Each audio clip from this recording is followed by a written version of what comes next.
4 hal yang harus kamu ketahui mengenai PPDB Online Kota Banda Aceh. PPDB Online merupakan platform penerimaan siswa baru di SD dan juga SMP sekota Banda Aceh. Kamu bisa buka linknya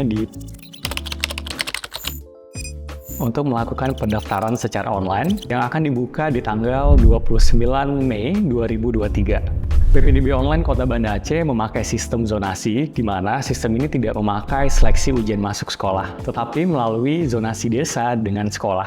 Semakin dekat desa kamu dengan sekolah, maka semakin besar kemungkinan kamu akan diterima di sekolah tersebut. Perhitungan poin dibagi menjadi 3 tahap.